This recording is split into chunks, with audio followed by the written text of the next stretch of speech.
হ্যাঁ চাচা, হসপিটাল থেকে চলে আসছেন, অসুবিধা নাই। লুকমান হাকিমের কাছে যায় দেখেন কোনো চিকিৎসা পান কিনা। এই মুরব্বী ঠিকানা অনুযায়ী লুকমান হাকিমের কাছে যায় সালাম দিলেন, দরওয়াজার সামনে দাঁড়ায় সালাম দিলেন। লুকমান হাকিম সালাম গ্রহণ কইরা মেহমানকে ঘরে ঢুকাইলেন। লুকমান হাকিম মুরব্বীর কথা জিজ্ঞেস করছেন, মুরব্বী আপনার কি অবস্থা, কেন আসছেন, কোথা থেকে আসছেন, খোঁজ খবর নিলেন। মুরব্বী বিস্তারিত ঘটনা তার কাছে বর্ণনা করলেন। হ্যাঁ লুকমান হাকিম, এলাকার কয়েকজন মিলে আপনার ঠিকানা দিল, আপনার কাছে আসলাম। আমি হাসপাতাল ফেরত রুগী, আমার ডেট ওভার, আমার দুনিয়াতে আর বাঁচার বেশি দিন বাকি নাই। চিকিৎসায় আমার রোগ ভালো হচ্ছে না, রোগ দিনের দিন গাঢ় হচ্ছে, আরো বাড়তেছে। আপনার কাছে কোনো চিকিৎসা থাকলে আপনি চেষ্টা করে দেখতে পারেন। লুকমান হাকিম এই মুরব্বীর মাথা থেকে পা পর্যন্ত একটু নজর ঘুরাইলেন, একটু আলট্রাসাউন্ড করলেন, একটু এক্সরে করলেন, নজর ঘুরায়া ডাক দিয়া কয়, হ্যাঁ চাচা আপনার যে রোগ, এই রোগের ঔষধ আমার কাছেও নাই। এই কথা শোনার পরে চাচা মিয়ার মন ভালো হইব না খারাপ হইব? চাচার মন আরো ভীষণ খারাপ হয়ে গেল। লুকমান হাকিম যখন বলেছেন লুকমান হাকিমের কাছেও নাই, তাহলে আর আমার বাঁচার কোনো উপায় নাই, বের হয়ে চলিয়া গেছে।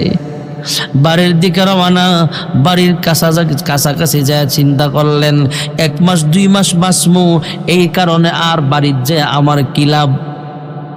যেহেতু মরার পরে গুরুস্থানে আমাকে দাফন করা হবে, বিশাল গুরুস্থান, বিশাল কবরস্থান। কবরস্থানে বড় বড় গাছ আছে, গাছের ছায়ার নিচে বৈশা সময় কাটাই, মরলে এখানে মানুষ আইসা দাফন করে চলে যাবে। এই মুরব্বী দিনের পর দিন সেখানে কাটাইতে থাকলেন, রাতের পর রাত সেখানে কাটায় আর আল্লাহর কাছে কান্দে। হঠাৎ করে দেখে একদিন বিকাল বেলা ঝিরঝির বৃষ্টি হচ্ছে, আস্তে আস্তে ফোটায় ফোটায় বৃষ্টি হইতেছে। এই বৃষ্টির ভিতরে পুরাতন কবরের মাটিগুলো সইরা একটা পুরাতন মানুষের মাথার ঠুলি দেখা যায় বাটির মতো পড়ে আছে। সুবহানাল্লাহ। পুরাতন কবরের পুরাতন মাথার একটা ঠুলি, লাশের মাথার ঠুলি বাইয়া হইছে, মাটির উপরে ভেসে আসছে। প্লেটের মতো দেখা যায়, বাটির মতো দেখা যায়। এই বাটিটার মধ্যে বৃষ্টির পানি অল্প করে জমছে।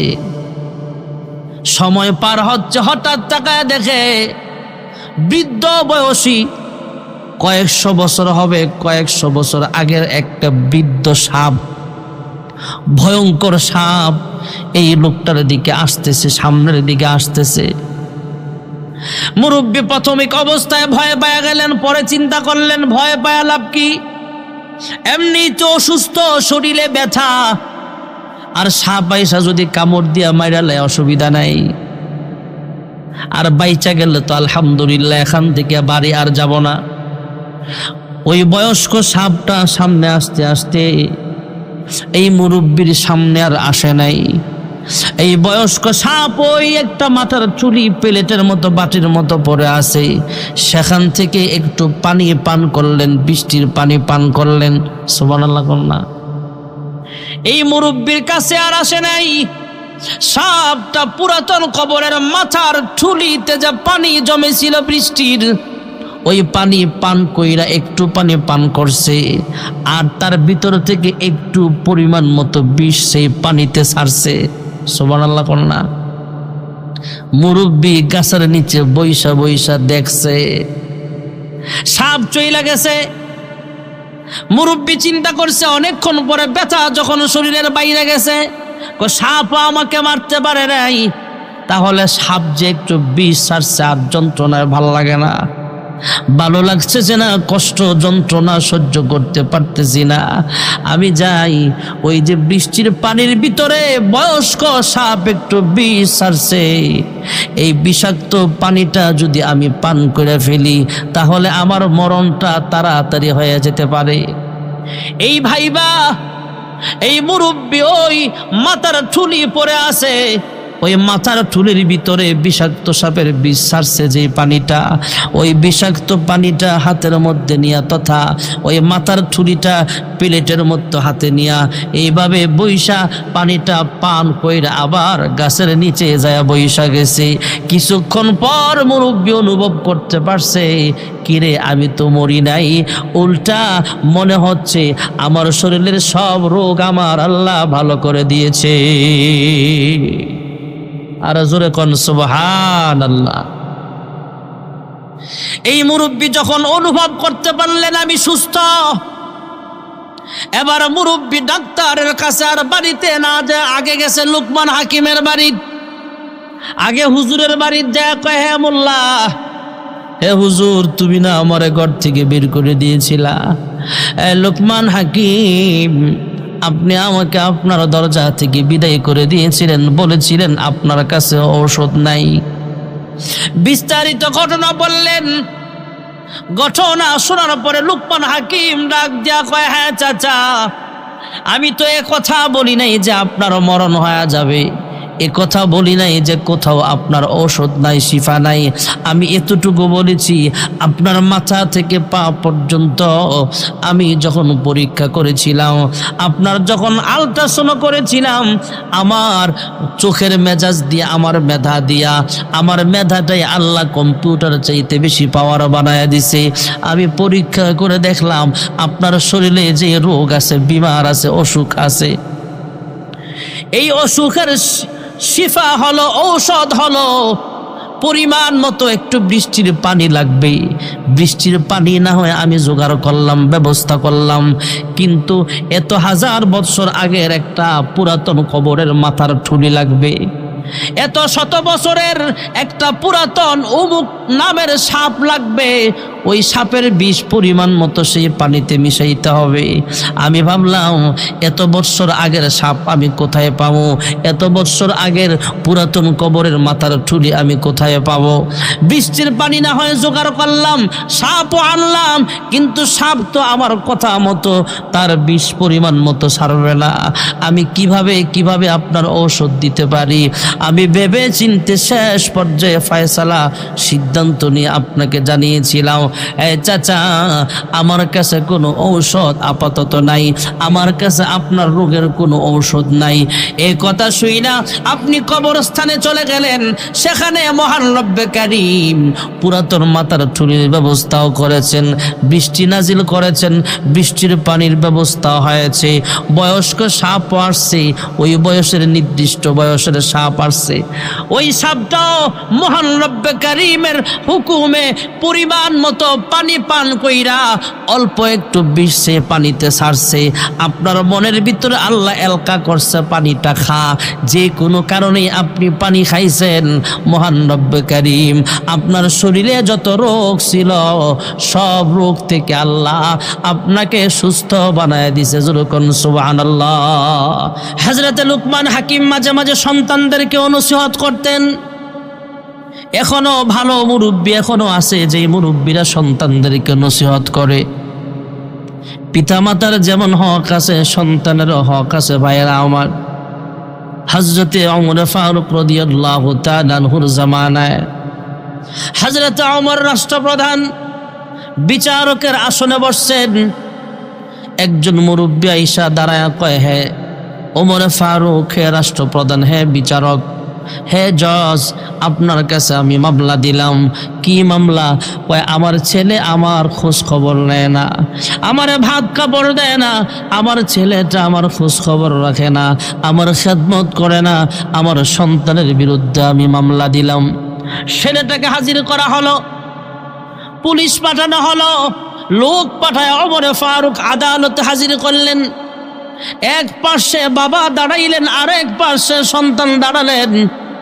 সন্তান আসামির কাঠ গড়ায় দাঁড়ানো, আর বাবা হলেন সন্তানের বিরুদ্ধে মামলা দায়ের করেছে ওমরের আদালতে। হযরত ওমর ফারুক সন্তানকে জিজ্ঞেস করছেন, হে সন্তান, তোমার বাবা তোমার বিরুদ্ধে যেই মামলা দায়ের করেছে, তোমার বাবা যে কথাগুলো বলেছেন এই কথাগুলো সত্য না মিথ্যা, জবাব দাও। ছেলেটা কাঠ গড়ায় দাঁড়ায়, আসামির কাঠ গড়ায় দাঁড়ায় বলে, হে ওমর ফারুক, হে রাষ্ট্রপ্রধান, হে মহামান্য আদালত, হে মহামান্য বিচারক, আপনার কাছে আমি একটা প্রশ্ন করতে চাই। আপনার প্রশ্নের জবাব দিব পরে, আমার প্রশ্নের জবাবটা চাই আমি আগে। সুবহানাল্লাহ করো না। উমরে ফারুকের মতো লোকরা থামায়া কয়, আপনার প্রশ্নের জবাব পরে, আমার প্রশ্নের জবাব আগে। হযরত ওমর সুযোগ দিলেন, চান্স দিলেন, ঠিক আছে বলো, তোমার কিছু বলার থাকলে তুমি আমার কাছে বলতে পারো। যুবক আসামির কাঠ গড়ায় দাঁড়ানো যুবক ডাক দিয়া কয়, হ্যাঁ মহামান্য আদালত, শুধু বাবা সন্তান থেকে পাবে, পিতামাতার হক আছে, বিষয়টা কি এমন নাকি? নাকি সন্তানেরও কিছু পাওনা দেনা আছে, সন্তানের হক আছে? হযরত ওমর ফারুক বললেন, হ্যাঁ সন্তানের কিছু হক আছে। কয় কি হক সেটা আগে বলেন। কয় সন্তানের হক হলো, যখন কোনো পুরুষ বিবাহ করবে তখন একটা ভালো মেয়ে তালাশ করে, ভদ্র মেয়ে তালাশ করে বিবাহ করা। পুরুষ যখন বিবাহ করবে একজন ধার্মিক মেয়ে দেখা বিবাহ করবে। সুবহানাল্লাহ বলেন। জাতের মেয়ে কালো ভালো, নদীর পানি ঘোলা ভালো। সুন্দরী মেয়ে বিয়ে করে আনছে, এই সুন্দরী মায়া জামাইয়ের ওরাইন্দা ঠিক মতো খাওয়ায় না, শ্বশুর শাশুড়ির খেদমত তো দূরের কথা। এমন আছে না নাই?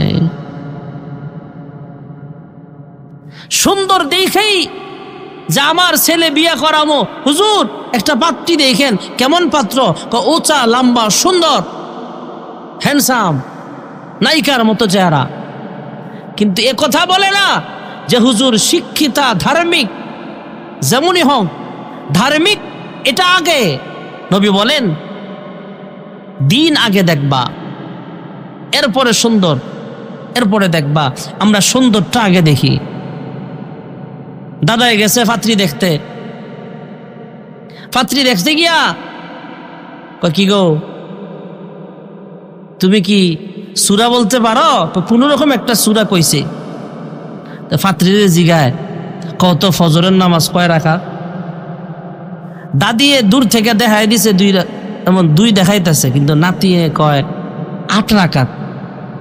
ফজরের নামাজের ফরজ কয় রাকাত? আর আসতে কয় 2 রাকাত। তে 8 রাকাত কইলে বিয়া থাকবো না ভাঙবো? আয় হায়, বিয়া গেছে ভাঙ্গা।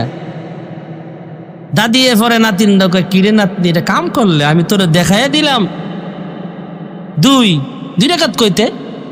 বুড়ি তোমার আহল আছে, 8 রাকাত কই এই বিয়ে আটকাইতে নি না, 2 রাকাত করলে তো আরো আগেই বিয়ে ভেঙে যেত। এমন ফাত্রীও সমাজে আছে না নাই? ওরা ফাত্রীকে দোষ দিন না, ফাত্রকেও দোষ আছে। নানায় গেছে নাতিনের লাগে ফাত্র চাইতে, ফাত্রের বহায়া সূরা কালাম জাফারে ফারছে, জিগায় এ বেড়া বিয়ে করবা ঠিক আছে, নামাজ কালাম জানো? কহ। গোসলের ফরজ কয় রাকাত বলো দেখি? গোসলের ফরজ 3 রাকাত। রাইট আনসার, উত্তর সঠিক। কয় একটু জিগায় দেখি কি কি? জিগায় বলো দেখি, 3টা যে বললা, গোসলের ফরজ 3টা, গোসলের ফরজ কি কি বলো? সাবান, লুঙ্গি, তয়লা। এমন পাত্রও আছে। এই জন্য পাত্র পাত্রী যখন দেখবেন তখন দিনদারিত্ব দেখা হবে আগে।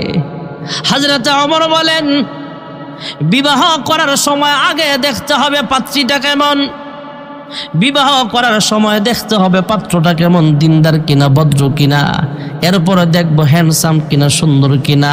প্রথম দেখতে হবে দিনদারিত্ব তার আছে কিনা।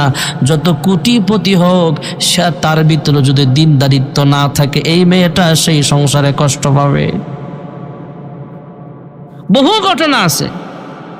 আমি তো রাজধানীতে জমা পড়াই, আমার রায়ের বাগে এমন আছে, কোটি কোটি টাকার মালিক, কয়েকটা বাড়ির মালিক, গাড়ির মালিক, গ্রাম থেকে একটা মেয়ে আনছে। এরপরও মায়াডা এই কোটিপতির বিল্ডিং এ থাকতে চায় না, জামার ভাত খাইতো না। এমন আছে না নাই? এই জন্য দিন দেখা আগে। হযরত ওমর বলেন, বিবাহ করার সময় পাত্রীটা ধার্মিক কিনা সেটা দেখতে হবে। কারণ গাছ ভালো হইলে না ফল ভালো আসতো। মাঝে মাঝে আপনাকে মোগরাফার চৌরাস্তায় তো এমন পাওয়া যায়, আর থাকতেও পারে, শহরে বেশি এটা। মেয়ে যা সাজছে এর চেয়ে ডাবল সাইজা বের হয় মা। কোনটা চুরি কোনটা ফুরি বোঝাও যায় না, আছে না নাই? কোনটা মাইয়ার মা এটা বোঝা যায় না। এরপরে দেখা গেছে মায়ের প্রস্তাব না দিয়া মায়ের মারে প্রস্তাব দিয়া হয়, এমন আছে না নাই? বহু আছে। পরে 5 জনের মা 6 জনের মা আবি ইস্তাফুল্লাহর লগে বাইজ্ঞা দিনাজপুর জায়গা, এমন আছে না নাই সমাজে? বেপরদার কারণে। জাতের মেয়ে কালো ভালো,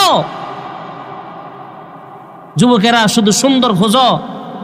এই সুন্দর বউরা 3 মাইয়া হওয়ার পরে 3 ফোলা হওয়ার পরও আরেকজনের সাথে জায়গা।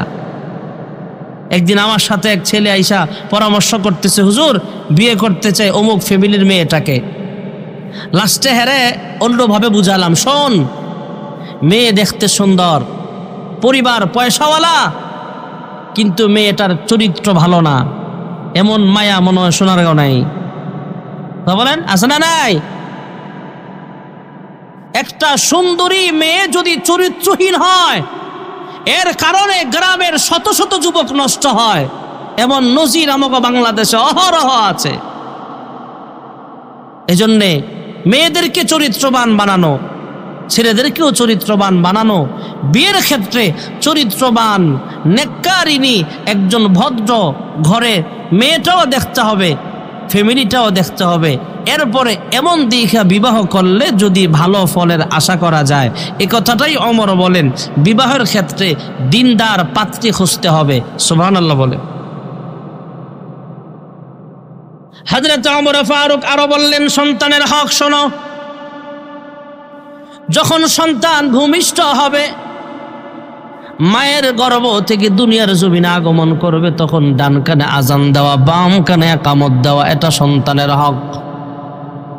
আমরা অনেকেই ডান কানে আজান বাম কানে ইকামত দিতে চাই না, মনেও থাকে না। ডান কানে ইকামতের, ডান কানে আজানের শব্দগুলো শোনায়া দেওয়া, বাম কানে ইকামতের শব্দগুলো শোনায়া দেওয়া। সন্তান ছেলে হোক বা মেয়ে হোক, আকিকা দেওয়া এটাও একটা সুন্নতের আমল যদি তৌফিক হয়। আর গুরুত্বপূর্ণ হক হলো, সন্তানের বয়স যখন 7 দিন হবে, তখন সন্তানের একটা ভালো নাম রাখা। বহুত ভালো নাম আছে।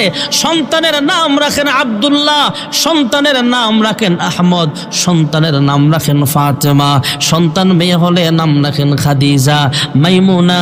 এমন ভালো ভালো নাম পৃথিবীতে আছে না নাই? মাঝে মাঝে কিছু নাম শুনলে হাসি উঠে। সেন্টু আগে নাম রাখছে, মানুষ বুঝে নাই, সানদের দিক খেয়াল করে রাখছে। আমার ফোলার নাম সানমিয়া।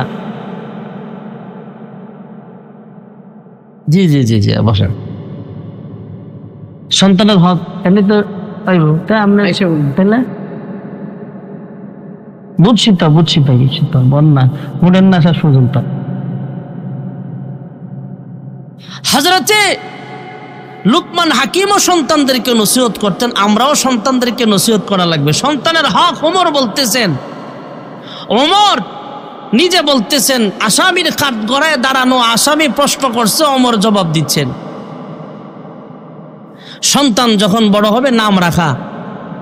আগের মানুষ বুঝতো না, অনেক সময় নাম রাখতো সুরুজ মিয়া, সান মিয়া, তারা মিয়া, আসিল না? দেখতে কালো না আছে, সমস্যা নেই, রাখছে ওরা, চাঁদের সাথে মিলিয়ে রাখছে। দেখতে কালো, নাম রাখছে সুন্দর আলী। দেখতে সুন্দর, নাম রাখছে কালা মিয়া, এমন আছে না? আর কিছু তো আনকমন নাম, সেন্টু, পিন্টু, পপি। এরপরে এক ফোলা জিগেলাম, তোমার নাম কি? পাপ্পু। আরে পাপ্পু মানুষের নাম হয় নাকি? হুজুর, হুজুর আমার ফোলাটার নাম পাপ্পু রাখছি, দেখেন তো কেমন। তো হুজুরে জবাব দেয়, ইমাম সাহেব জবাব দেয়, হ্যাঁ আমেরিকার মানুষ কুকুরের বাচ্চা লালন পালন করে, তো কুকুরের বাচ্চারা এরা ডাক দেয়, পাপ্পু কাম হিয়ার।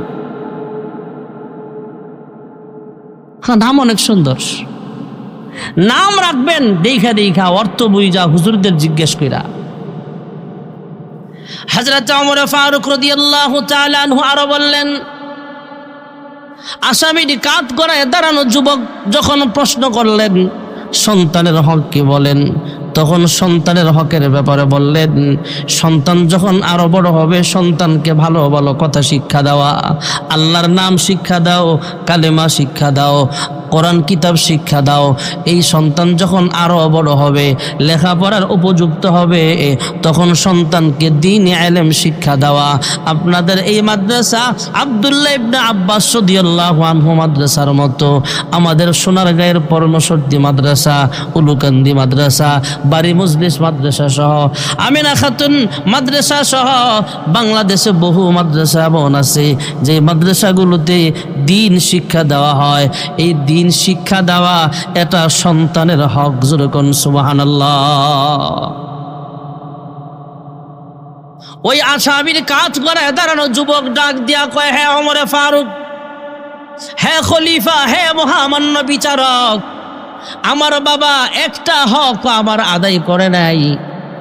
মা, আমার মাটাও ভালো মানুষ না। আমার বাবা বিবাহ করার ক্ষেত্রে ধার্মিক দিকে বিবাহ করে নাই। আমার জন্মের পরে ডান কানে আজান, বাম কানে একামত দেয় নাই। 7 দিনের দিন আমার নাম একটা ভালো রাখে নাই। আমি যখন বড় হলাম আমাকে কোরআন কিতাব শিক্ষা দেয় নাই, দ্বীন শিক্ষা দেয় নাই। হযরত ওমর ফারুক সন্তানকে বেকসুর খালাস দিয়া বাবাকে কয়, আপনি আপনার সন্তানের হক আদায় করেন নাই, এই জন্য বড় হইয়া আপনার সন্তান আপনার হক আদায় করে না। এমন আছে না নাই? আমরা তো সন্তানকে শিক্ষাও দেই না, সন্তানকে নসিহত করি না। ভাইরা আমার, হযরতে লুকমান হাকিম তার সন্তানদেরকে প্রথম নসিহত করলেন, লা তুশরিক বিল্লাহ, হে সন্তান, আল্লাহ তাআলার সাথে তোমরা শরীক করিও না। সন্তানকে কয়, হে সন্তান, আমার রিজিকের মালিক হলেন আমার আল্লাহ, আমার হায়াতের মালিক আল্লাহ, আমার লাইফের মালিক হলেন আমার আল্লাহ, আমার মরণ দেওয়ার মালিক আল্লাহ, আমার সব কিছুর মালিক আল্লাহ। গাছ বানাইছেন আল্লাহ, মাছ বানাইছেন আল্লাহ, আমার রিজিকের ব্যবস্থা আমার আল্লাহ করেছেন, আমার অক্সিজেনের ব্যবস্থা আমার আল্লাহ করেছেন। না চাইতেই যা নেয়ামত আমার আল্লাহ দিয়েছেন, সে রবের ইবাদত করবা, ওই রবের সামনে মাথা নত করবা, ওই রবের সাথে কাউকে শরীক করবা না। আমরা ইবাদত করব একমাত্র, জোরে বলেন কার?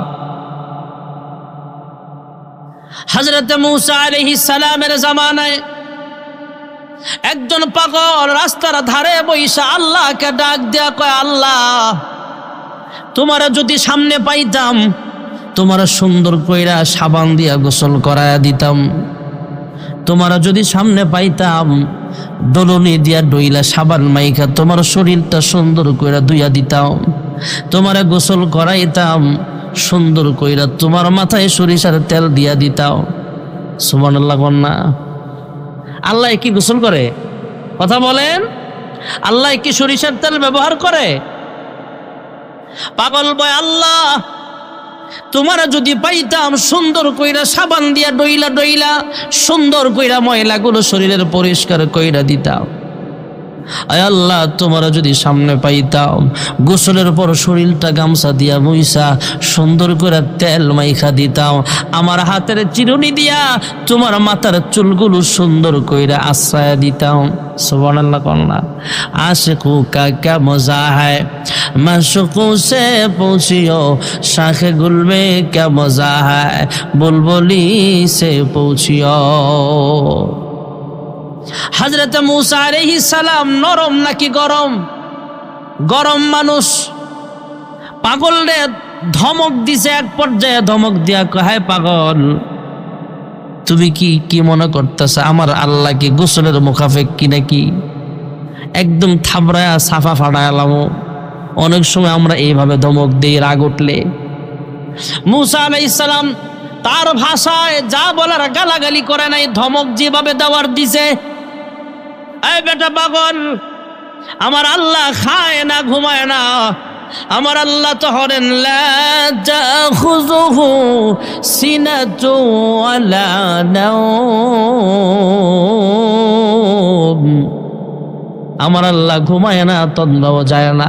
মুসা নবী ডাক দিয়া কয়, হে পাগল, আমার আল্লাহর গোসলের প্রয়োজন নাই, মাথা আশ্রাইতে হবে না, তেল দেওয়া লাগবে না, উল্টা পাল্টা কথা বলো কেন, সামনে থেকে সরে যাও। পাগল চলে গেল। মুসা পয়গম্বরকে মহান আল্লাহ তাআলা ওহী নাযিল করলেন, হে মুসা পয়গম্বর, আমি আল্লাহ তোমাকে নবী বানাইলাম, তোমাকে জমিনে পাঠাইলাম পথ বুলা মানুষগুলোকে পথের সন্ধান দেওয়ার জন্য। আমি আল্লাহ তোমাকে নবী হিসাবে জমিনে পাঠাইলাম অন্ধকারের মানুষগুলোকে আলোর সন্ধান দেওয়ার জন্য। তোমাকে আমি আল্লাহ নবী বানাইলাম দুনিয়ামুখী মানুষগুলোকে পরকালমুখী করার জন্য, আল্লাহ ভোলা মানুষগুলোকে আল্লাহর পথে মানুষকে ডাকার জন্য।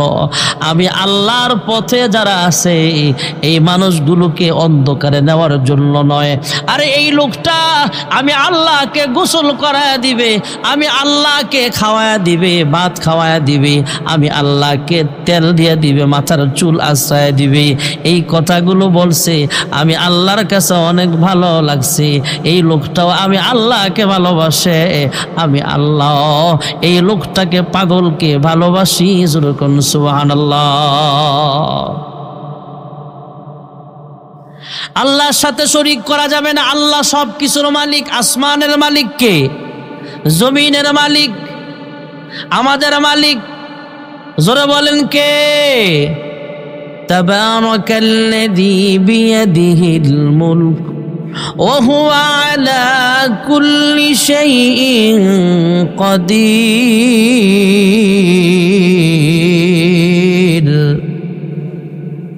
হযরত লুকমান হাকিম আলাইহিস সালাম বলতেছেন, হে সন্তান, আল্লাহ তাআলার হাতে সমস্ত ক্ষমতা, সমস্ত পাওয়ার। রাজনৈতিক জীবনও আল্লাহর সাথে শরীক করবা না, আন্তর্জাতিক জীবনও আল্লাহ তাআলার সাথে শরীক করবা না, ব্যক্তিগত জীবনও আল্লাহ তাআলার সাথে শরীক করবা না। এই কপালটা আল্লাহর কুদরতি পায়ে সেজদা দিবা, মাজারে ঠেকাইবা না, অন্য মূর্তির সামনে মাথা নত করবা না। আমাদের দেশে এমন পীর আছে যে পীরের পায়ে মুরিদরা সেজদা দেয়, আছে না? না, পীর মারা গেছে, পীরের পায়ে সেজদা দিতে পারে না, কবরে গিয়ে সেজদা দেয়, এমন আছে না? নাই? আবার যাওয়ার সময় গানও গায়, দয়াল বাবা কেবলা কাবায় আনার কারিগর, আনা বসায়া দে মোর কবরের ভিতর, এমন আছে না? নাই? এটাকে আমরা মাঝে মাঝে আপডেট করে বলি, তোমার বাবা ভণ্ড বাবা, তোর বাবা ভণ্ড বাবা, লাগে আমার ডর, ফেরেশতারা গুরজু মারবে কবরের ভিতর বাবারে। ঠিক না বেটি? কলা গাছ খায় জিরে। আমাগো বাংলাদেশের কিছু কিছু মুসলমানের ইমান খাইছে ভণ্ড পীরে, আছে না? জোরে বলেন। আল্লাহর কুদরতি পায়ে সাজদা করবা। আমরা যারা মুরব্বী আছি, আমরা যারা বাবা আছি, সন্তানদেরকে বলবো মাজারে যায় সেজদা করবা না, পীরের পায়ে সেজদা করবা না। মসজিদে যাও, আল্লাহ তাআলার কুদরতি পায়ে তোমরা সেজদা করবা। লুকমান হাকিম নসিহত করছেন, লা তুশরিক বিল্লাহ, আল্লাহ তাআলার সাথে তোমরা শরীক করবা না, তথা আল্লাহর প্রতি ঈমান আনা, কালেমার প্রতি দাওয়াত দিয়েছেন। যেরকম সুবহানাল্লাহ। হযরত ইব্রাহিম পয়গম্বর আলাইহিস সালাম চন্দ্র দেখা মানুষকে শোনায়া শোনায়া বলতেছে, দেখো চন্দ্র উঠছে, আবার একটু পরে ডুইবা গেছে, এটা আমার খোদা হতে পারে না। যারা সূর্য পূজা করে এদের সামনে যায় কয়, সূর্য উঠছে আবার বিকাল বেলা ডুইবা গেছে, এটা খোদা হতে পারে না। মূর্তি নিজের হাতে বানায়া মূর্তির সামনে আমরা মাথা নত করব কেন? মূর্তি কোনদিন ভগবান খোদা হতে পারে না, আল্লাহ হতে পারে না, সৃষ্টিকর্তা হতে পারে না। যে আল্লাহ আসমান বানিয়েছেন, যে আল্লাহ চন্দ্র বানাইছেন, যে আল্লাহ সূর্য বানিয়েছেন, যে আল্লাহ আমার হায়াতের মালিক, যে আল্লাহ আমার মরণ দেওয়ার মালিক, যে আল্লাহ আমার রিজিক দেনেওয়ালা, তিনি হলেন রব্বুল আলামিন। সে আল্লাহর পায়ে সেজদা দেওয়া আমাদের দায়িত্ব। যেরকম সুবহানাল্লাহ। ইমানের দাওয়াত দিয়েছেন। এর পরের আয়াতে বলতেছেন, ইয়া বুনাইয়া আকিমিস সালাতা ওয়া আমুর বিল মা'রুফি ওয়ানহা আনিল মুনকার ওয়াসবির আলা মা আসাবাক ইন্না যালিকা মিন আজমিল উমুর। লুকমান হাকিম তার সন্তানকে আরো নসিহত করলেন, হ্যাঁ সন্তান, নামাজ কায়েম করবা। নামাজ কায়েম করার অর্থ শুধু নিজে নামাজ পড়া এমন নয়, নিজে নামাজ পড়বা, অন্যকে নামাজের পথে দাওয়াত দিবা, এটা হলো নামাজ কায়েম। নামাজ কায়েম করো, নামাজ আদায় করো, কারণ 5 ওয়াক্ত নামাজ আমাদের উপরে আল্লাহ ফরজ করেছেন। নামাজের ভিতরে রবের গোলামিটা সম্পূর্ণ হয়। যেরকম সুবহানাল্লাহ। লম্বা চূড়া নামাজের বয়ান করার সময় নাই, শুধু এ কথাটা বলি, নামাজের ভিতরে অন্যান্য ইবাদত নিহিত আছে। সুবহানাল্লাহ কোন মুসলমানরা এক কথা বলো না, এই ছেলেরা কথা কসকে আস্তে, সবাই কথা বলেন, আমি বলতেছি, চুপ থাকো, নাহলে বাজ্যা ঘুমাও, যাও, ডিস্টার্ব করো না। হ্যাঁ, আবার কথা ভাইয়েরা আমার, হযরতে লুকমান হাকিম নসিহত করতেছেন নামাজ পড়ো, কারণ নামাজের ভিতরে অন্যান্য ইবাদতও পাওয়া যায়। এদিক খেয়াল করেন। কষ্ট হইতেছে নাকি? আমি প্রথমেই বলছি লোক 5 জন থাক, তারপরও বয়ান হবে, অসুবিধা নেই। আপনারা যখন বিরক্ত হইবেন তখন আমি শেষ করে দিব। যার সামনে যে দুষ্টামি করবে, পিছিয়ে পড়াবেন, থামাইয়া দিয়ে একটু খেয়াল করে, তাহলেই হবে। নামাজের ভিতরে অন্যান্য ইবাদতও পাওয়া যায়, যেমন ইসলামের স্তম্ভ 5টা। প্রথম হলো কালেমা, বলেন প্রথম কি? এরপরে নামাজ, কি? রোজা, বলেন হজ, এরপরে মাশাআল্লাহ এই সবাই মুখস্থ জানে। ওই গোসলের ফরজ লুঙ্গি, সাবান, তোয়াইল্লা, এটা শিখাই নিয়েছিলাম না, এখন আসলটা শিখা যা বলবেন। গোসলের ফরজ 3টা, এটা মাদ্রাসায় শিখানো হয়, মাদ্রাসায় ভর্তি করাই দিবেন সব পোলাপায়। তাহলে গোসলের ফরজ 3টা, কয়টা? গড়গড়া সহিত কুলি করা, নাকে পানি দেওয়া, সমস্ত শরীর, মাশাআল্লাহ। ওযুর ফরজ 4টা, এটাও মাদ্রাসায় শিখায়। মুখমণ্ডল, দোনো হাতের কনুই সহ, মাথা, দোনো পায়ের, মাশাআল্লাহ মাশাআল্লাহ, পারফেক্ট জবাব। যাক, ছাত্র দেখতে এলে বিয়ে মিস হইতো না।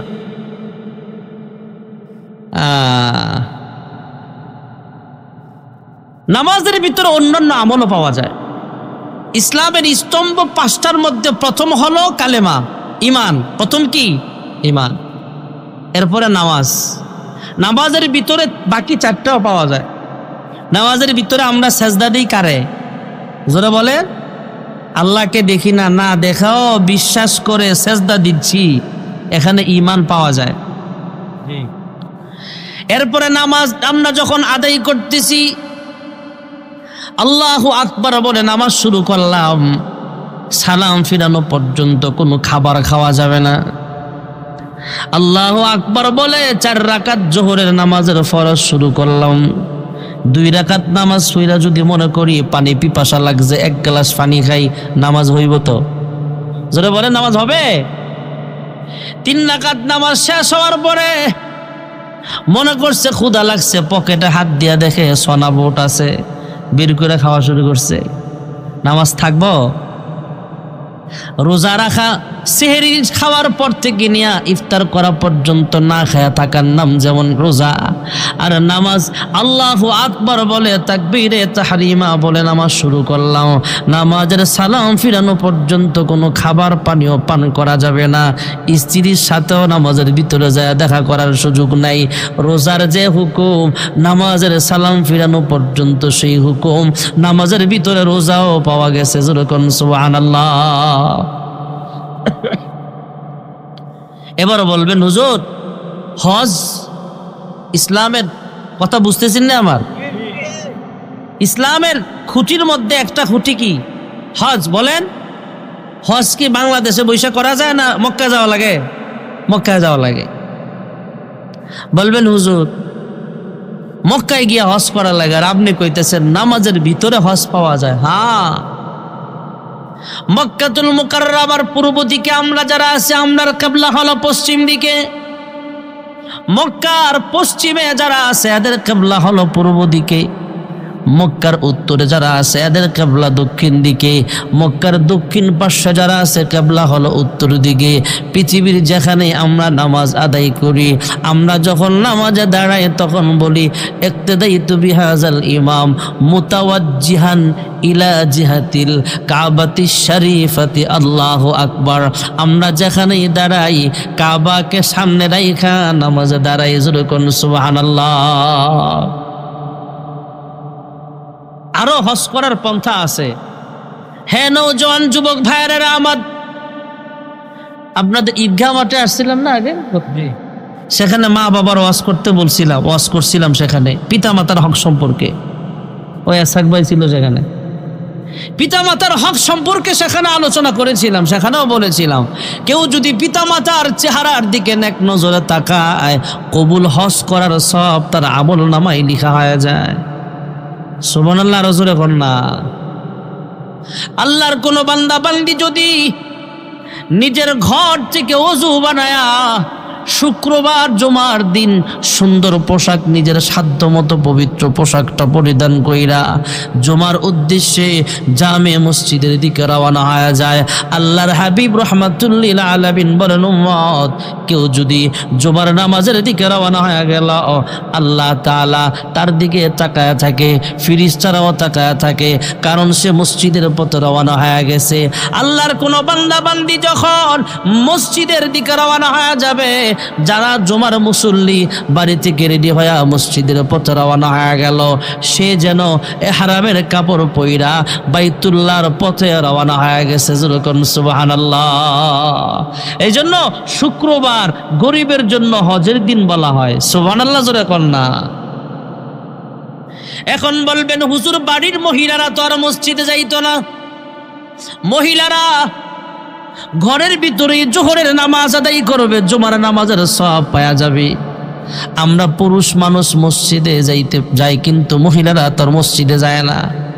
আমরা পুরুষ মানুষ জানাজার নামাজে যাই, মহিলারা তো আর যেতে পারে না। আজকেও আপনাদের মাহফিল ওয়াদা রক্ষার্থে আমি আসলাম। আমার আপন খালু আজকে মারা গেছে, এশারের পরে জানাজা হয়েছে। শুধু আপনাদের ওয়াদা রক্ষার্থে আসতে হলো।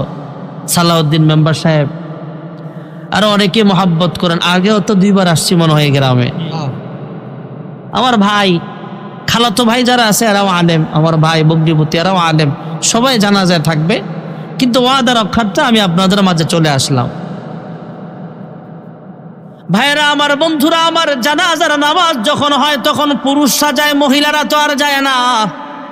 মহিলাদের ভিতরে যদি এমন নিয়ত থাকে, 5 ওয়াক্ত নামাজি মহিলাদের এমন নিয়ত যদি থাকে, আল্লাহ আমার বেড়া বানাইলে, পুরুষ বানাইলে জানাজায়ও যাইতাম, ঈদগাহেও যাইতাম, আল্লাহ তাআলা এই সমস্ত মহিলাদের আমল নামায় ঈদের নামাজের সওয়াব, জানাজার নামাজের সওয়াব অটোমেটিক লেখা দিবে। আর জোরে ক। তাহলে হজের আমলটা নামাজের ভিতরে আছে না নাই? এবার রয়ে গেল যাকাত। কি বলেন? বলেন যাকাত। বলবেন হুজুর হজটা মিলাইলেন বুঝলাম, কিন্তু যাকাতটা কেমনে মিলাইবেন? হ্যাঁ, আচ্ছা 5 ওয়াক্ত নামাজ পড়তে সময় লাগে না? কথা বলেন, সময় লাগে। আমরা যারা মোটামুটি ধীরে ধীরে নামাজ পড়ি আমাদের একটু সময় বেশি লাগে, আর যারা একটু স্পিডে নামাজ পড়ে 4G গতিতে এরা একটু কম লাগে। শুধু 4G, এখন 5G নামাজও বের হয়েছে, এমন নওয়াজে আছে না নাই? আমি 2 রাকাত পড়তে পড়তে 8 রাকাত ছয়টা বাড়িয়া জায়গা এমন আসেনিও। আরে 4G 5G গতিতে নামাজ চলতেছে। আলহামদুলিল্লাহ রাব্বিল আলামিন ওয়ালাদ-দালিন আমিন, আল্লাহু আকবার। এমন নওয়াজি, আরে বাবা কি গতি রে ভাই নামাজের। নরমালি নামাজ পড়তে 101 ঘন্টা সময় লাগে, 1 থেকে 101 ঘন্টা সময়। আমার যেটা প্রশ্ন জবাব দিবেন সেটা হলো, আপনি সারা দিনে 24 ঘন্টায় 1 ঘন্টা 1.5 ঘন্টা সময় আপনি নামাজে ব্যয় করলেন। এই 1.5 ঘন্টা সময় রিক্সা চালাইলে, অটো চালাইলে অন্তত 100 টাকা অত ইনকাম হইতো না। 100 টাকা যাকাত দিলে, আল্লাহর রাস্তায় ব্যয় করলে যে সবটা পাইতেন, এই ইনকাম না কইরা যে নামাজে সময়টা কাটাইলেন, আল্লাহ ওই সৎকার সবটা আপনাকে দিয়ে দিবে। এই নে ঈমান, রোজা, হজ, যাকাত, এই সবগুলো নামাজের ভিতরে পাওয়া যায়। সুবহানাল্লাহ বলেন। ইয়া বুনাইয়া আকিমিস সালাতা ওয়া আমুর বিল মা'রুফ ওয়ানহা আনিল মুনকার ওয়াসবির আলা মা আসাবাক ইন্না যালিকা মিন আজমিল উমুর।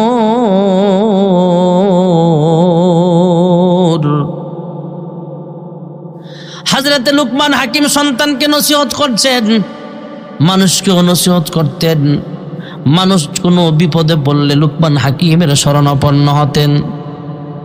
ওই এলাকার একজন মুরব্বী মানুষ অসুস্থ অবস্থায় হসপিটালে অনেকদিন ভর্তি ছিলেন, রোগ ভালো হয় না। মুরব্বী মানুষ দীর্ঘদিন চিকিৎসাধীন অবস্থায় হাসপাতালে ছিলেন, রোগী ভালো হয় নাই।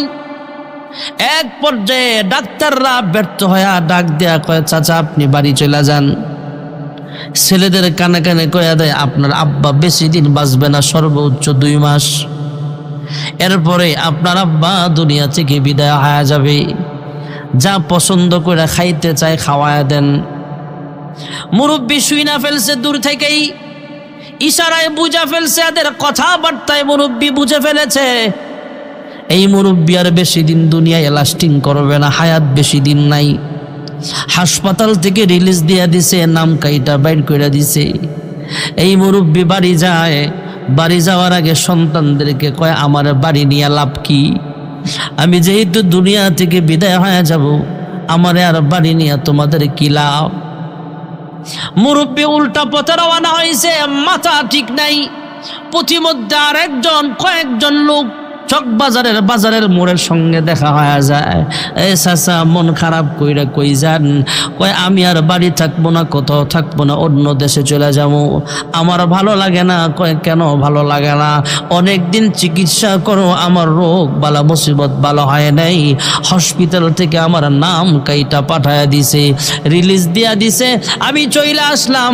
2 মাস বা 1.5 মাস পরে আমার মরণ হয়ে যাবে। চকবাজারের সেই কয়েকজন লোক ডাক দিয়া কয়, শেষমেশ একটা পরীক্ষা কইরাই দেখেন। কয় কি পরীক্ষা?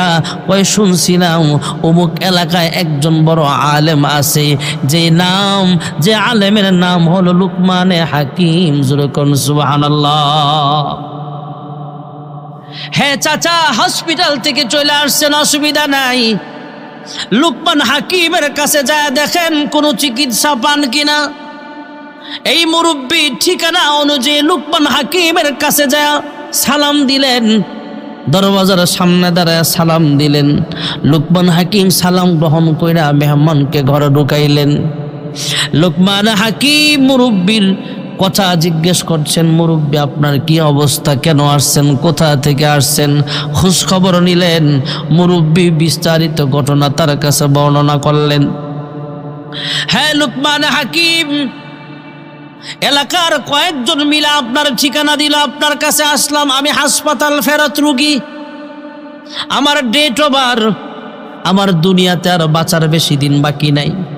চিকিৎসায় আমার রোগ ভালো হচ্ছে না, রোগ দিনের দিন গাঢ় হচ্ছে, আরো বাড়তেছে। আপনার কাছে কোনো চিকিৎসা থাকলে আপনি চেষ্টা করে দেখতে পারেন। লুকমান হাকিম এই মুরব্বীর মাথা থেকে পা পর্যন্ত একটু নজর ঘুরাইলেন, একটু আলট্রাসাউন্ড করলেন, একটু এক্সরে করলেন।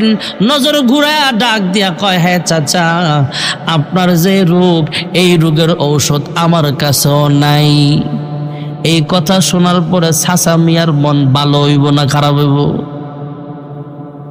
চাচার মন আরো ভীষণ খারাপ হয়ে গেল।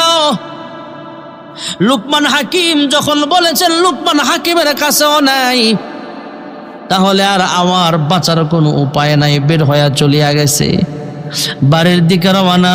বাড়ির কাছাকাছি যায় চিন্তা করলেন 1 মাস 2 মাস বাঁচমু, এই কারণে আর বাড়ির যে আমার কি লাভ, যেহেতু মরার পরে গুরুস্থানে আমাকে দাফন করা হবে, বিশাল গুরুস্থান, বিশাল কবরস্থান। কবরস্থানে বড় বড় গাছ আছে, গাছের ছায়ার নিচে বৈশা সময় কাটাই, মরলে এখানে মানুষ আইসা দাফন করে চলে যাবে। এই মুরব্বী দিনের পর দিন সেখানে কাটাইতে থাকলেন, রাতের পর রাত সেখানে কাটায় আর আল্লাহর কাছে কান্দে। হঠাৎ করে দেখে একদিন বিকাল বেলা ঝিরঝির বৃষ্টি হচ্ছে, আস্তে আস্তে ফোঁটায় ফোঁটায় বৃষ্টি হইতেছে।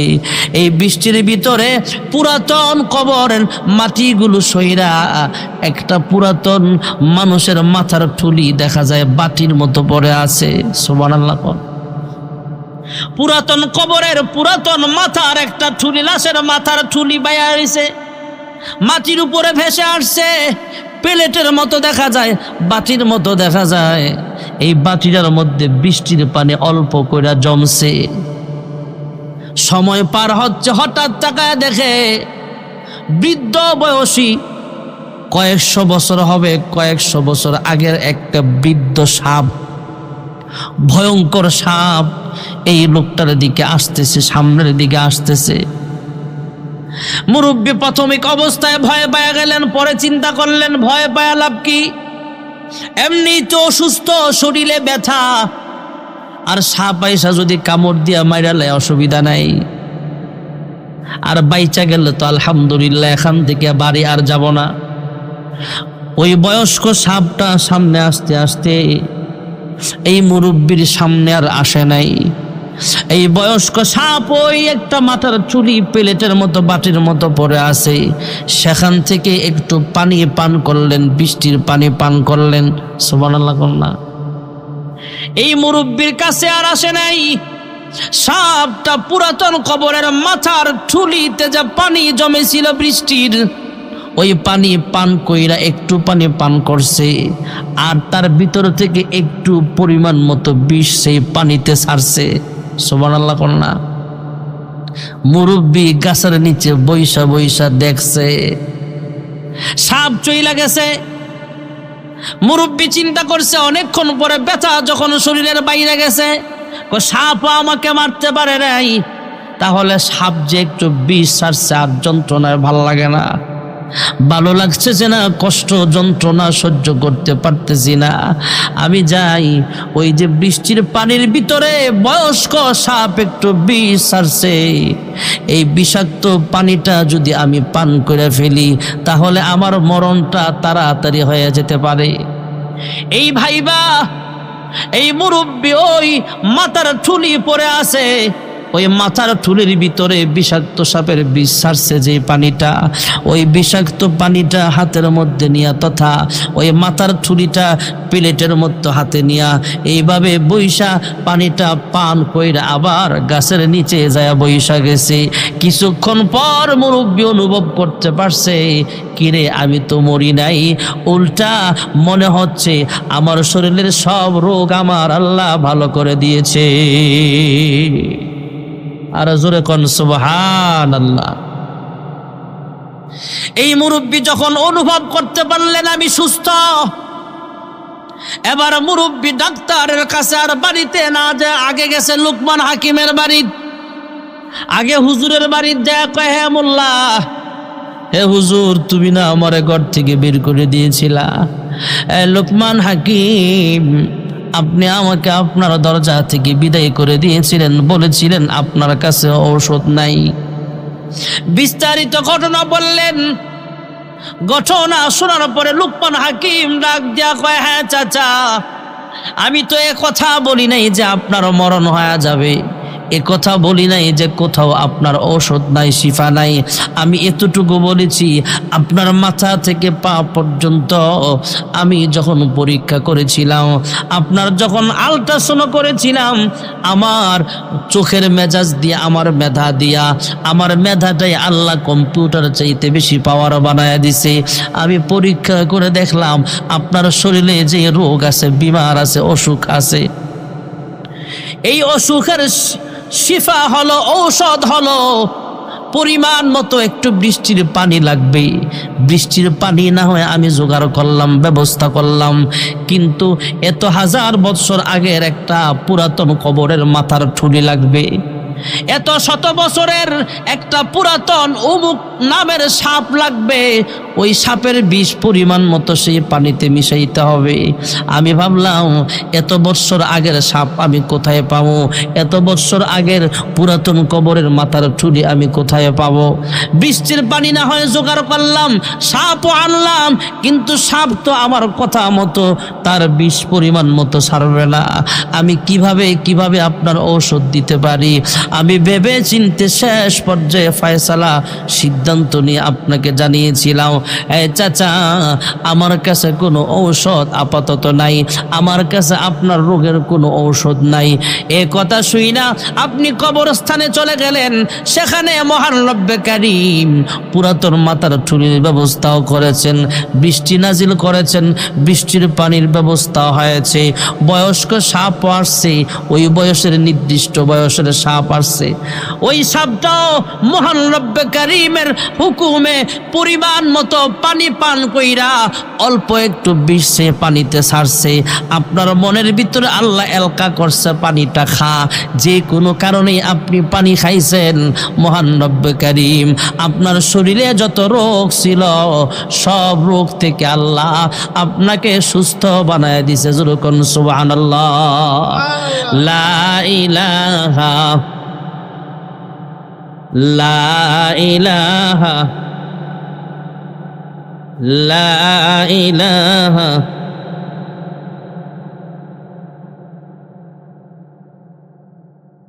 মোহাব্বত জোরে জোরে লা ইলাহা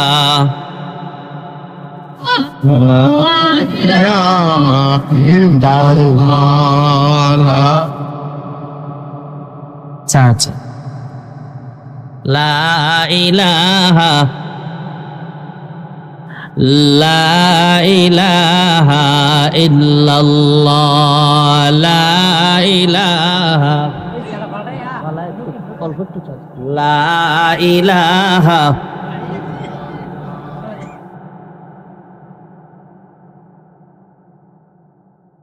লা ইলাহা ইল্লাল্লাহ ilaha illallah putra dia putra Allah tapi apa lagi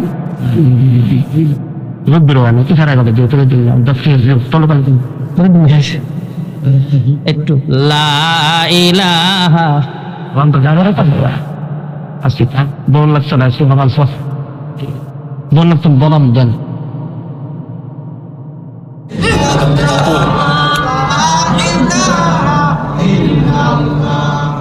লা ইলাহা अल्लाह अल्लाह के मुबारक नाम है, अल्लाह अल्लाह के मुबारक नाम है, अल्लाह अल्लाह आशिकों का काम है, आशिकों का क्या मजा है। माशूकों से पूछियो शाखे गुल में क्या मजा है, बुलबुली से पूछियो ला इलाहा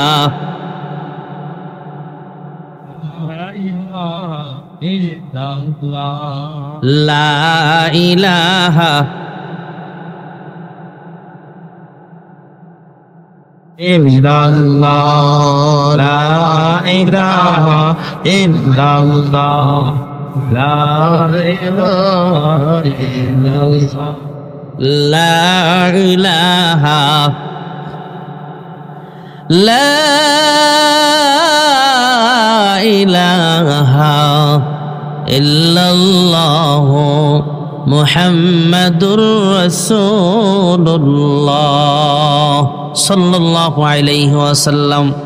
হযরত লুকমান হাকিম আলাইহিস সালামকে আল্লাহ এমন বানিয়েছিলেন, লুকমান হাকিম অসুস্থ মানুষ তার কাছে যায় শিফা হতেন, অসুস্থ মানুষ সুস্থ হইতেন, ঔষধ গ্রহণ করতেন, উনি যেভাবে বলতেন সেভাবে চললে রোগ আল্লাহ ভালো করে দিতেন। হযরত লুকমান হাকিম যখন রাস্তা দিয়ে হাঁটতেন, গাছের জবান আল্লাহ তাআলা খুলিয়া দিয়েছেন, গাছ থেকে আওয়াজ আসতো, হে লুকমান হাকিম, এই গাছের পাতার মধ্যে আল্লাহ অমুক রোগের ঔষধ রাখছে, এই গাছের শিকড়ের মধ্যে আল্লাহ অমুক রোগের ঔষধ রাখছে। ফুল গাছের জবান থেকে আল্লাহ খুলিয়া দিতেন জবান, ফুল গাছ থেকে আওয়াজ আসতো, এই গাছের ফুলের মধ্যে আল্লাহ অমুক রোগের ঔষধ রাখছে, এই গাছের পাতার মধ্যে ঔষধ আছে, এই গাছের শিকড়ের মধ্যে ঔষধ আছে, এই গাছের লতা পাতার ভিতরে আল্লাহ অমুক রোগের ঔষধ রাখছে। যখন সুবহানাল্লাহ। হযরত লুকমান হাকিম শুধু মানুষের ময়দানে ওয়াজ করতেন না, সন্তানকে নসিহত করতেছেন, ইয়া বুনাইয়া লা তুশরিক বিল্লাহ। এক নম্বরের নসিহত, আল্লাহর সাথে শরীক করবা না। এরপরে বলতেছেন তুমি আল্লাহর ইবাদত করবা, ইবাদতের মধ্যে নামাজের ওয়াজটা আগে করলেন। এরপরে বললেন ওয়ামুর বিল মারুফি ওয়ানহা আনিল মুনকার। এরপরে বললেন সৎ কাজের আদেশ করবা। সুবহানাল্লাহ কন্যা। একজন মানুষকে আপনি ওয়াজ করলেন, হে যুবক ভাই তুমি দাড়িগুলো রাইখা দাও, এটা সৎ পথে দাওয়াত। একজন মানুষকে দাওয়াত দিলেন, হে ভাই আসেন নামাজে যাই, দাওয়াত। মহিলাকে বললেন, ঘরের বিবিকে দাওয়াত দিলেন, তুমি পর্দা করো, নামাজ পড়ো, এটা দাওয়াত। সৎ কাজের আদেশ, সৎ কাজের আদেশ। অসৎ কাজের নিষেধ করতে গেলে কিছু বিপদের সম্মুখীন হওয়া লাগে মাঝে মাঝে। মসজিদে ইমাম সাহেব যখন নামাজের ওয়াজ করে মুসল্লিদের কাছে খুব মজা লাগে, রোজার ওয়াজ করলে তাও মজা লাগে, হুজুরে জিকিরের ওয়াজ করলে জাকিরিনরা কান্দে, হুজুরে আধ্যাত্মিক ওয়াজ করলে, ইসলাহি বয়ান করলে অনেক মজা লাগে। হুজুর যখন অ্যান্টিবায়োটিক দেয়, কয় ঘুষ খায়েন না, সুদ খায়েন না, সুদখোর ঘুষখোররার চুলকানি শুরু হয়ে যায়। হুজুর যখন বয়ান করে দুর্নীতি করেন না, রাস্তায় রডের বোতলে বাঁশ দিয়েন না, তখনই আমাদের রাজনীতিবিদদের মাথা হেট হয়ে যায়। আছে না নাই?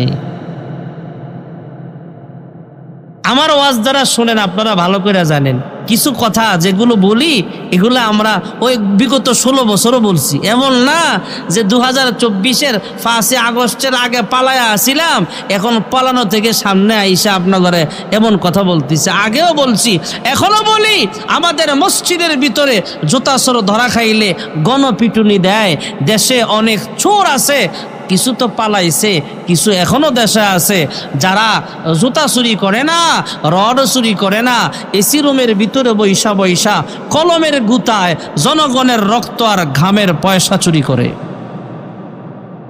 এক জায়গায় গেছি, কয় হুজুর আমগো চেয়ারম্যানে 10টা লেপটিন খাইয়া লেছে। লেপটিন ছিলেন? বাথরুম খাইয়া লেছে। আমি কই তা কি কর, বাথরুম লেপটিন আবার খায় কেমন?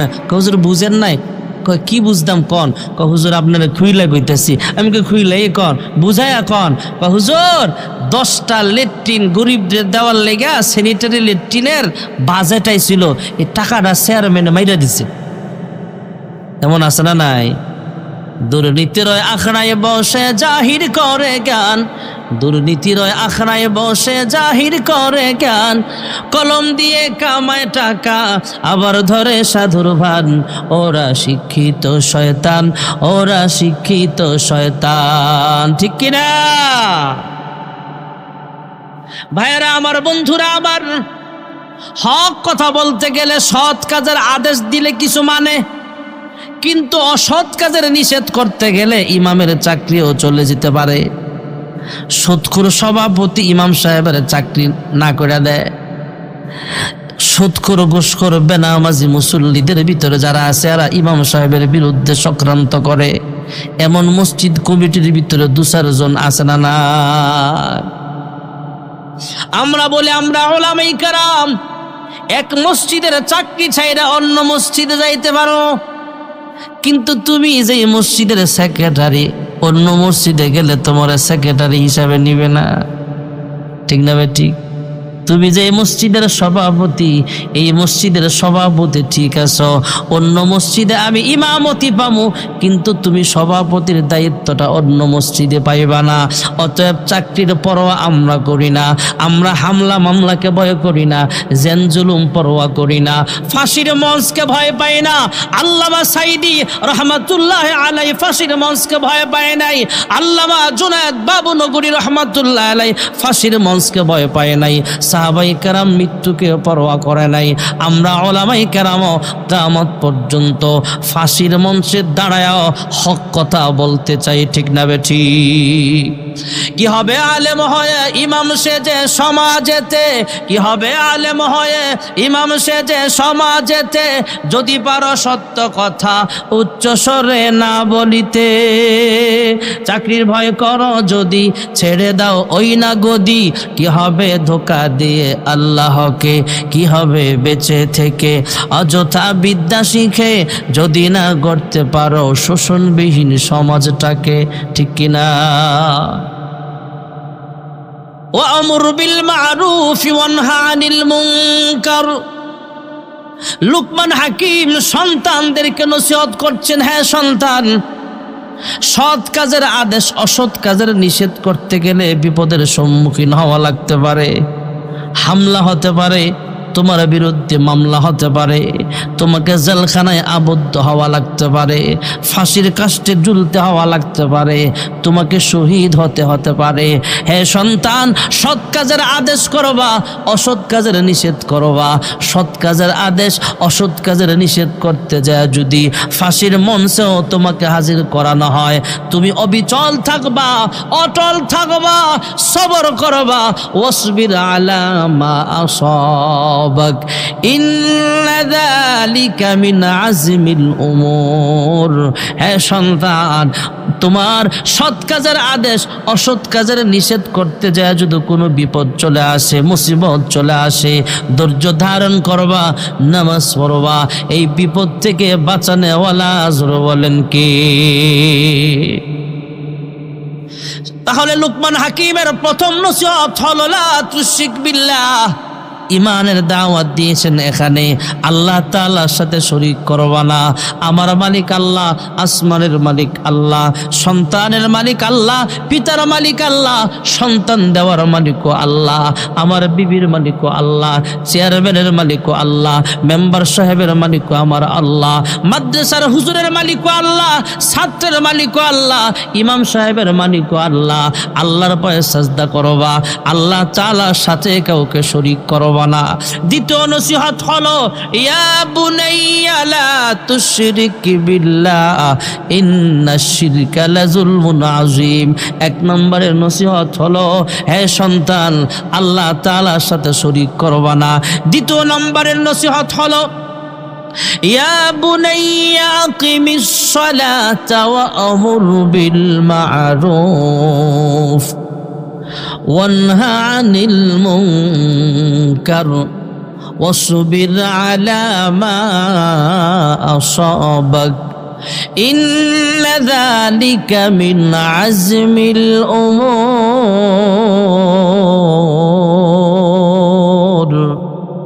হযরত লুকমান হাকিম নসিহত করলেন, দুই নম্বরের নসিহত নামাজ পড়বা, নামাজ কায়েম করবা। তিন নম্বরের নসিহত হলো হে সন্তান, সৎ কাজের আদেশ করবা। চার নম্বরের নসিহত হে সন্তান, তুমি অসৎ কাজের নিষেধ করবা। কেউ বয়া বয়া গাঞ্জা খাইতেছে, কয়েকজন মিললে করে বাধা দিবা, বাধা না মানলে পিটাইবা। আছে না নাই? গাঞ্জাখোর মনে হয় সোনার গায়ের মধ্যে নাই। আমাকে মুস্তাক ফয়েজে সুন্দর করে কয় গাঞ্জা খায় আঞ্জা দিয়া, গাঞ্জা খায় আঞ্জা দিয়া। কয় খাইতে খাইতে খাইতে খাইতে কয় হুজুর আমাকে ফোলায় বাবা খায়। আরে বাবা কি? কয় এক বাবা, রে বাবাটা হ্যাঁ আর এক বাবা খায়। বাবা ঘোর সমাজ আছে না নাই? বালা করে দিবেন, বালা করে। দুই একটা সবগুলো নষ্ট করে।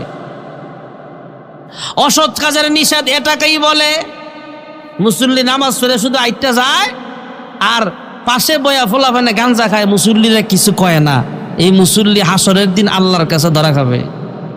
4-5 জনে মিললে এদেরকে অ্যাটাক করেন, বাধা দেন, বুঝান, না বুঝলে এদেরকে প্রয়োজনে প্রহার করেন, প্রশাসনের হাতে তুইলা দেন। তারপরও সমাজকে মাদক মুক্ত করা চাই, ঠিক না বেঠিক জোরে বলে?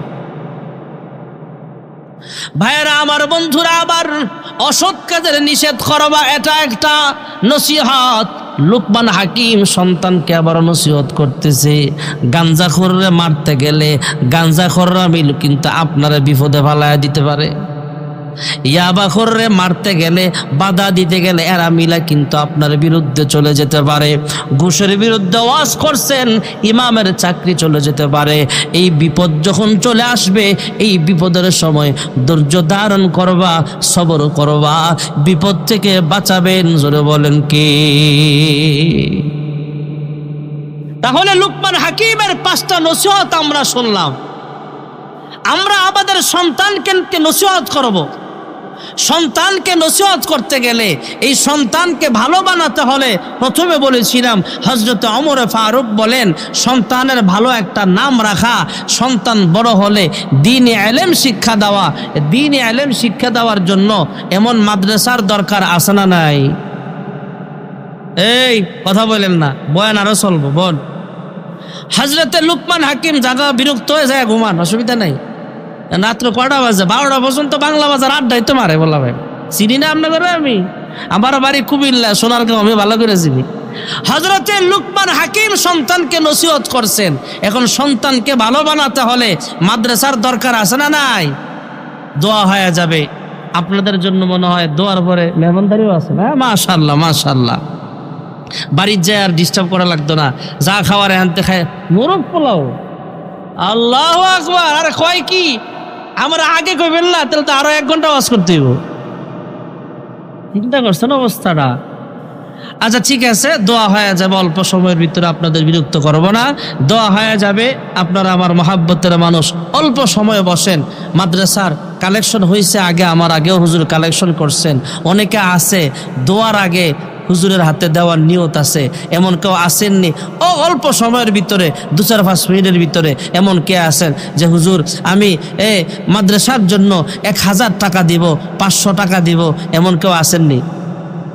যে হুজুর আমি পরে দিয়া দিব, এমন কেউ বাকি থাকলে বলেন। কষ্ট কইরা জায়গা জমি করিলা, খালি হাতে কবর দেশে চলিলা। কত টাকা কত পয়সা অকারণে চলে যায়, নবীর ঘরে দান করিলে আখিরাতে পাওয়া যায়। লা ইলাহা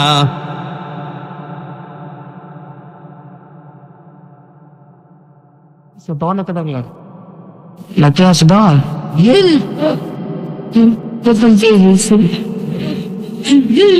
Ako telepon na sa no.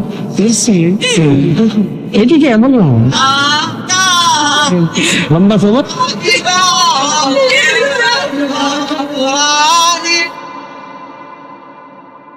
La ilaha illallah মুহাম্মাদুর রাসূলুল্লাহ সাল্লাল্লাহু আলাইহি ওয়াসাল্লাম। যাক, আমি মাদ্রাসার জরুরতটা প্রয়োজনটা আমি আগে জানি না, আমার আগে কালেকশন হয়েছে। এখন 1000 দরকার নাই। সিমেন্টের বস্তার দাম কত? 500, 600, 550, মাঝামাঝি নাকি? 500 টাকা ধরে, বাকি বেশি লাগলে দিব না, সমস্যা না, কমিটির তারা দিব বা মাদ্রাসার ফান্ড থেকে দিবে। 500 ধরেন।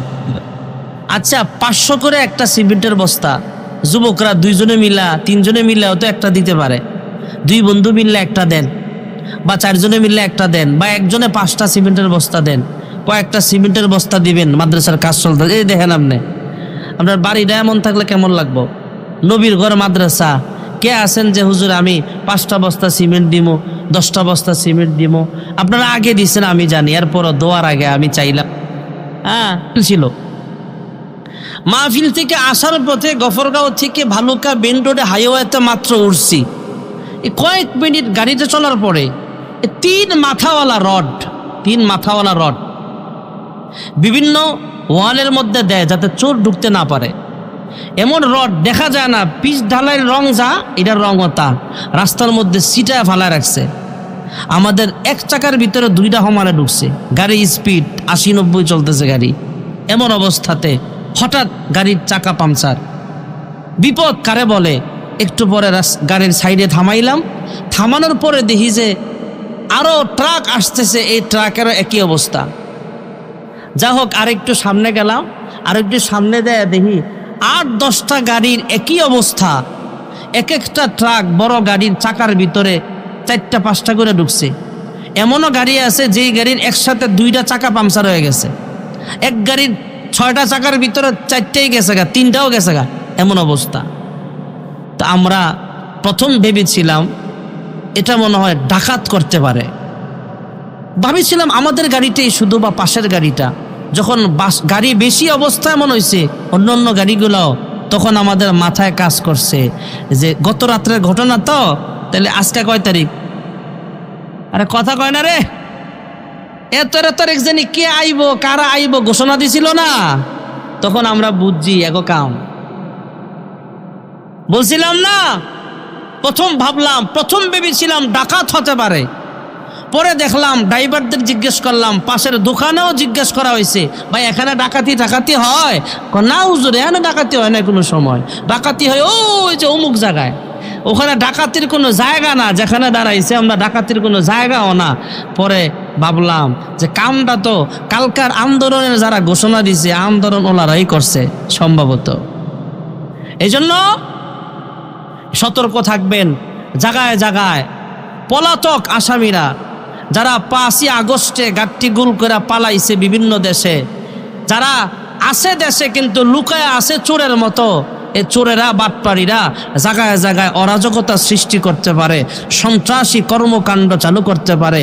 মনে করেন আমার গাড়িটা অ্যাক্সিডেন্ট হওয়ার সম্ভাবনা ছিল, বড় বিপদ থেকে আল্লাহ আমাদেরকে হেফাজত করে। পরে আমরা বিভিন্ন বক্তাদেরকে অনলাইনের মাধ্যমে জানালাম, বক্তা ভাইয়ারা রাস্তায় চলাফেরা করতেছেন, গাড়ি স্লো চালাবেন, সাবধানে চলবেন, গাড়িতে বিভিন্ন জায়গায় হামলা হওয়ার সম্ভাবনা আছে। আল্লাহ তাআলা সেই কঠিন বিপদ থেকে আমাকে হেফাজত করেছেন। আল্লাহ তাআলা যেন আমরা যারা রাস্তাঘাটে চলাফেরা করি, ওয়াজ মাহফিলে আসা যাওয়া করি, রাস্তাঘাটে বিভিন্ন জায়গায় বিভিন্ন দুর্ভোগ দুর্ঘটনা থেকে, অ্যাক্সিডেন্টের বালা মুসিবত থেকে আল্লাহ হেফাজত করেন। গত কয়েকদিনের আরো আশ্চর্য ঘটনা শুনবেন। অ্যাক্সিডেন্ট হয়েছে আমাদের কয়েকজন বক্তা, আল্লামা হাবিবুল্লাহ মাহমুদ কাসিমি, অনেকেই নাম শুনছেন, সোনারগাঁও আসেন, উনি অনেকবার আসছেন, পরমশুদ্ধি মাদ্রাসায় বয়ান করছেন। আল্লামা হাবিবুল্লাহ মাহমুদ কাসিমি উনিও অ্যাক্সিডেন্ট করছে, ভয়ঙ্কর অবস্থা, উত্তরবঙ্গে অ্যাক্সিডেন্ট হয়েছে। এর একদিন পরেই সম্ভবত আমাদের মাহমুদুল হাসান গুনুবি ভাই, তিনিও অ্যাক্সিডেন্ট করছে। এই জন্য আমরা খুব রিক্সে চলাফেরা করা লাগে, গ্রামগঞ্জে অনেক জায়গায়। এখানে তো শহরের মতোই বাড়িঘর আছে, অনেক এলাকা আছে, হাওর আর হাওর পার হওয়া লাগে। আল্লাহ তাআলা বিভিন্ন বালা মুসিবত থেকে যেন আল্লাহ আমাকে আমাদের সবাইকে হেফাজত করে, সকলে বলে আমিন। দোয়া হয়ে যাবে। দোয়ার আগে আর কেউ আসেননি যে হুজুর আমি একটা সিমেন্টের বস্তা দিব, আমি মাদ্রাসায় 500 টাকা দিব, 1000 টাকা দিব, আর কেউ আসেন কিনা বলেন? তাড়াতাড়ি বলেন, কথা বলবেন না, কথা বলেন যে হুজুর আমিও মাদ্রাসার আগামীকাল আমার মাহফিল আছে, আমার জুমা আছে, আমার চলে যাওয়ার তারা আরো বেশি। তাড়াতাড়ি বলেন যে হুজুর আমিও মাদ্রাসার জন্য কিছু টাকা দেবে। এমন রুমাল কালেকশন হয়েছে, রুমাল ছেড়ে দেন, রুমাল ছাড়েন। আমরা যে যা পারি পকেটে হাত দেই, 50 টাকা 100 টাকা 200 টাকা যে যা পারি রুমালে দেন, রুমাল নিয়ে যান। ছাত্ররা কই? দায়িত্ব কেউ নাই? তাহলে কেমনে উঠাবেন? হাতে হাতে উঠাই দেন। 2জন যুবক উঠেন না, এই উঠেন, 2-3 জন উঠেন, তাড়াতাড়ি দোয়া হয়ে যাবে, দোয়া হয়ে যাবে। একটু রুমাল কালেকশনটা করে ফেলেন যে হুজুর যে যা পারেন মাদ্রাসায় শরীক হন। আল্লাহর ওয়াস্তে মাদ্রাসা অনেক দিছেন আপনারা। এই কালেকশনের উদ্দেশ্য আপনাদের টাকা দিয়ে সব হয়ে যাবে এমন না। কালেকশনের উদ্দেশ্য হলো এই মাইকের আওয়াজটা অনেক দূরে যাবে, পরে আয়সা দিবে, বা প্রবাস থেকে অনেকে ফোন করে করে টাকা পাঠাবে। আল্লাহ তাআলা যেন এই মাদ্রাসার বাকি কাজগুলো সহ সমস্ত হাজাত গাইবি খাজানা থেকে পূরণ করে, সকলে বলে আমিন। একটু জিকির করি লা ইলাহা লা ইলাহা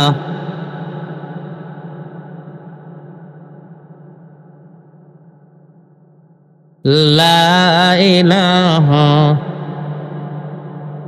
লা ইলাহা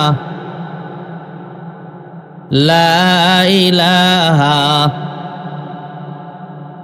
লা ইলাহা ইল্লাল্লাহ হৃদয় মুহাম্মাদুর রাসূলুল্লাহ সাল্লাল্লাহু আলাইহি ওয়াসাল্লাম। চমৎকার নাম হৃদয়। আর নাম আছে না এটাই? পুরো নাম কি? হৃদয় হাসান। হাসান হাসানটা হলো আসল নাম, ডাক নাম হৃদয়।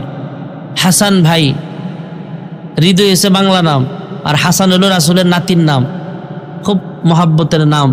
হাসান ভাই ওরফে হৃদয়, উনি মাদ্রাসার জন্য নগদ 1000 টাকা, মারহাবা জোরে কয় না, দেখো আরো জোরে মারহাবা, আল্লাহ কবুল করো, মঞ্জুর করো, দানের খবর সোনার মদিনায় পৌঁছা দাও, লক্ষ কোটি টাকার মালিক বানা দাও, মা বাবার কলিজা ঠান্ডা করে দাও, মনের নেক আশাগুলো পূরণ করে দাও। যেরকম আমিন আমিন আল্লাহ আমিন আল্লাহ আমিন। দানকারীদের জন্য মাওলা হয়ে যাও জামিন, দানকারীদের মাতা পিতা আল্লাহ সুখে রাইখেন কবরে, নূরের টুপি পরাইয়া উচায় কাল হাসরে। যেরকম আমিন। ফেরদাউস ভাই 1000 টাকা, মারহাবা জোরে কন রে। আয় আল্লাহ কবুল করে নাও, মঞ্জুর করে নাও, মনের নেক আশাগুলো পূরণ করে দাও, সোনার মক্কা মদিনা না দেখায় মরণ দিও না। যেরকম আমিন। আর কে আছেন? হুজুর আমিও 1000 টাকা দিমু, 500টা টাকা দিমু, এখন না দেন, আপনি পরে দিয়ে দিয়েন।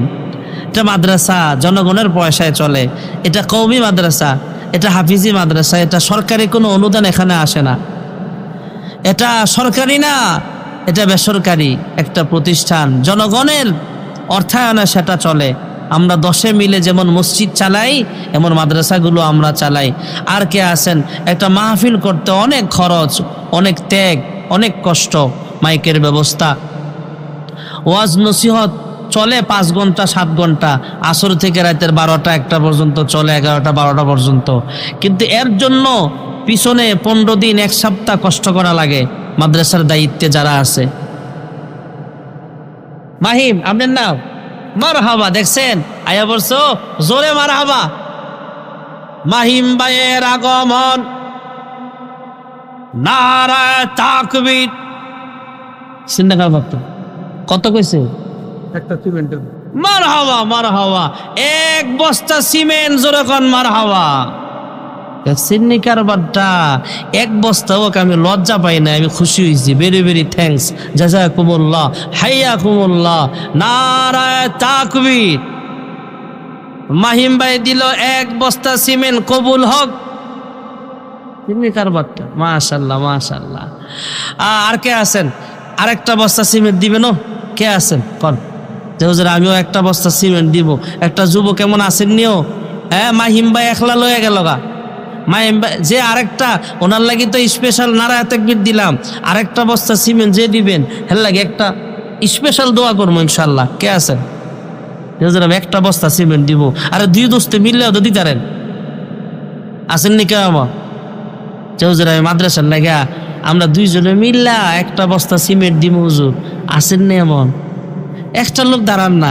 আরে তাড়াতাড়ি তাড়াতাড়ি, কষ্ট কইরা জায়গা জমি করিলা, খালি হাতে কবর দেশে চলিলা, কত টাকা কত পয়সা অকারণে চলে যায়, নবীর ঘরে দান করিলে আখেরাত